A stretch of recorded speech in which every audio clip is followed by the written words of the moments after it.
तो दोस्तों आज नवंबर की 13 तारीख है और सर्दी की शुरुआत है। कह लीजिए सुबह शाम का हल्का सा जो मौसम है वो ठंडा होने लगा। और इस बीच देखिए हमारे इस गमले में लगे हुए पौधे में कितने सारे फूल आने लगे। कौन सा ये पौधा है, क्या इसकी केयर टिप्स हैं, क्या जानकारी है, सब कुछ इस वीडियो में बताऊंगा। तो आज का वीडियो इसी पौधे पर है। सबसे पहले अगर बात करें तो ये जो पौधा है ये मेरे पास लगभग पिछले 4 से 5 साल से है। तो ये देखिएगा इसकी इस तरह से नीचे से बहुत सारी जो ब्रांचेस हैं अभी डेवलप हो चुकी हैं और कुछ ब्रांचेस इसकी जो है वो ड्राई भी हुई थी, जो मैंने टाइमली जो है वो कट कर दी, लेकिन दूसरी साइड से जो नई ब्रांचेस हैं वो निकल कर आई। पिछले 4 से 5 साल से इस पौधे को मैंने इसी साइज़ के गमले में लगा रखा है। गमले के साइज़ की बात करूं तो ये एक 12 इंच का क्ले पॉट मिट्टी का गमला बोल सकते हैं। गमले की हालत बहुत बुरी है, पुराना गमला हो चुका है, लेकिन पौधा अच्छे से ग्रो कर रहा था तो मैंने गमले को जो है वो चेंज भी नहीं किया। आप में से बहुत दोस्तों ने इसको पहचान भी लिया होगा। इसकी पहचान बहुत आसान रहती है और ये रोड साइड या घरों की दीवारों पर लगा हुआ आपको दिखाई देता है। घरों की दीवारों पर क्यों लगता है? क्योंकि इसकी एक और वैरायटी आती है जिसको बेल बोलते हैं, वाइन बोलते हैं। जी हाँ, ठीक पहचाना आपने। मैं बात कर रहा हूँ ऑरेंज ट्रम्पेट प्लांट की। फ्लेम वाइन के नाम से भी कुछ इसको जानते हैं। फ्लेम प्लांट है ये, एक्चुअल में ये वाइन वैरायटी नहीं है, बेल वाली वैरायटी नहीं है, ये प्लांट वाली वैरायटी है। क्योंकि मैंने इसको देखिए गमले में लगा रखा है और इसकी जो शेप है वो ऊपर की तरह कुछ इस तरह से बन के निकली है।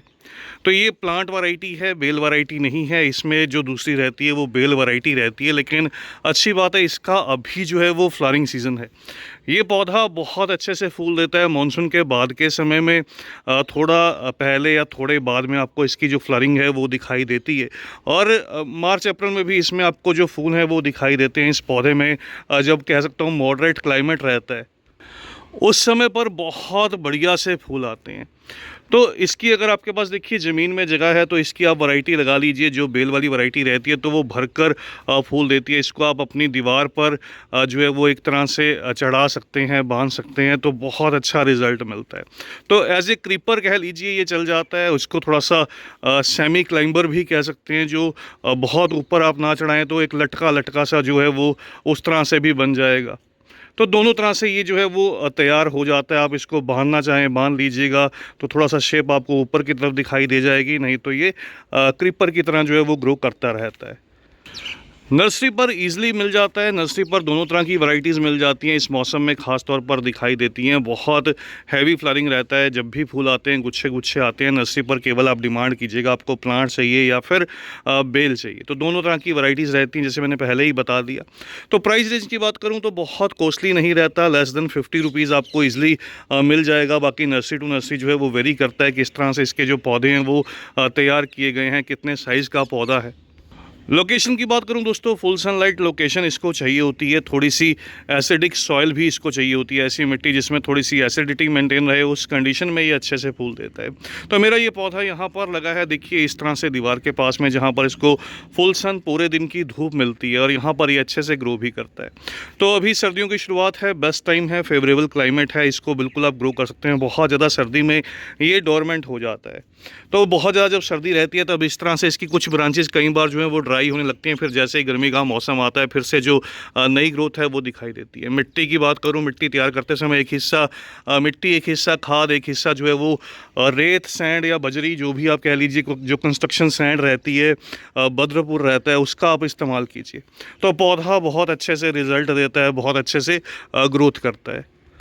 बहुत ज़्यादा कोई खाद या फर्टिलाइज़र इन पौधों को नहीं चाहिए होता। जब भी आप इसको ग्रो करें, हर 3 महीने में एक बार लगभग इन पौधों को जो है, जब आप सभी दूसरे पौधों को फर्टिलाइज़र फीड करते हैं उस समय पर इनको अच्छे से वर्मी कंपोस्ट या काउडंग जो भी आपके पास रहे उसको फीड कर दीजिए, तो वो इन पौधों के लिए सफिशेंट रहती है।